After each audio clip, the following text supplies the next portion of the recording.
to say that I am still very super proud of you guys for making it through another week. I know that this is way easier said than done on all of us, and we're all starting to get a little stir crazy.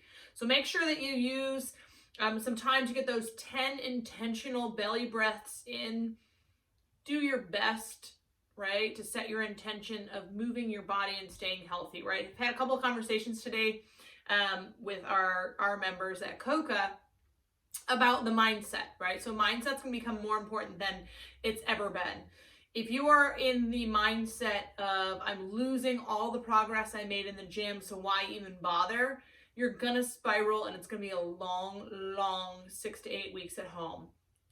Instead, what we want to think about is staying positive, right? And we're looking to maintain our fitness and our health and use our fitness and our health versus worrying about getting jacked and tan, right? We'll worry about that when we're back in the gym. So today's workout, we're suggesting that you do a virtual partner workout. So that can be done if you happen to have a Zoom account. I know a lot of people have Zoom both for personal and professional at this point. But FaceTime is a wonderful thing, right? You can just FaceTime each other because what's going to end up happening is one partner is going to go, the other partner will rest for a 20-minute AMRAP. If you don't have a partner, I wouldn't worry about it. I would just do a 10-minute AMRAP by yourself, maybe add in a run or something. So that would be like when your partner was working, you could do a quick run or something simple, row if you've got a rower. But we're going to start with 30 seconds of jumping jacks. So we're all very familiar with that jumping jack coming out and in. If there are any reasons that your knees bother you, we can always just do jumping in place for 30 seconds. We're then going to pop down into that planked position, really getting a long stretch through that hip. We don't need to force our leg to come up super high, but we do want to make sure that we keep that heel rooted on the ground when we do this. If you feel like it, we can always come into a nice twist as well. All right, so we're getting some nice movement through the spine. And then after 30 seconds, we'll just come into that straight planked position, force that core to stabilize. So we'll do that for 3 rounds before we move on. Today's workout is very simple. That doesn't mean easy, right? We're all very familiar with simple and easy being two very different things. So I have lightened my sandbag by 20 pounds. So if you remember, I've got 10-pound increments of pea pebbles, which I need to fix my double layering in. All right, so we've got those 2 layers of pea pebbles bagged up inside. I took 2 of them out, and so I've got 30 pounds in here right now, but again, it's nice to break it into 10-pound increments because it just gives you a little bit more flexibility. What's going to end up happening is I'm going to do 10 swings, in this case backpack swing. If you've got a kettlebell or a dumbbell, use that, go ahead and swing that. And then I'll hold it in a front rack or goblet position. Again, I've got sandbag, but you may have a kettlebell or a dumbbell. Totally fine, right? We're using what we've got. You're then going to do 10 and 5. Your partner would do 10 and 5.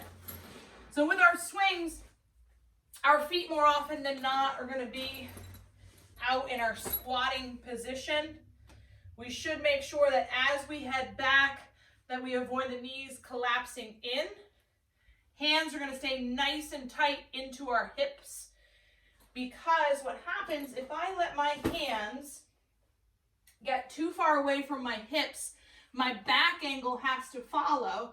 Now as I pull up, more often than not, I'm going to start pulling with my back first, and then as I finish, the weight is no longer connected to my hip. So now I have to pull. If we're doing a full range swing, I pull with my hands versus waiting until the hip is open and transferring to the hands. We also want to make sure if we're doing a full range swing that we wait until our bicep physically touches the rib cage on the way down before we hinge forward. A lot of times that lower back tension when doing kettlebell swings can be caused because all that weight comes crashing on us in that bottom position. So for the alternating, I would then come in with my bag, 30 pounds, 10 swings into 10 squats, or I'm sorry, 5 squats, 10 into 5. Once I've completed my work, I would then let my partner work. So work, rest, work, rest. Again, if we don't have a partner, you can either go for a run or you can take a 1-to-1 rest. So if that takes me 45 seconds, I then take 45 seconds off for that 10 minutes. Up to you. Once we've completed that first 10 minutes, we're going to ditch the weight, and it's going to be a body weight back and forth. 5 push-ups. We want to make sure we've got good solid push-ups here. So the wrist, the elbow, the shoulder stack. As I head down, I'm going to keep my elbows tight to the body.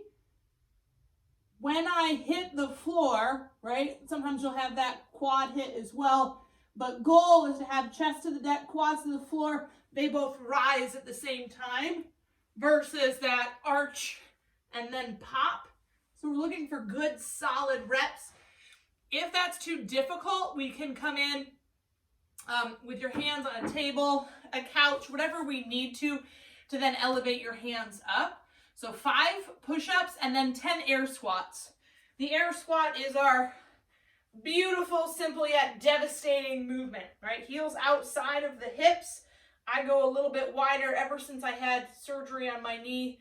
That narrow stance just takes a little bit more of a toll on my knee. So we're going to come down. We're looking to have the hip crease the knee, coming back into that full standing position.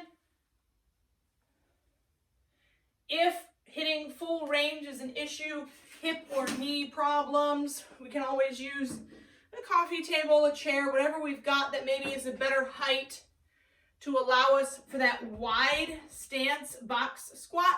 Now remember, box squatting is not just shortening that range of motion. We want to make sure that we have the wide foot position.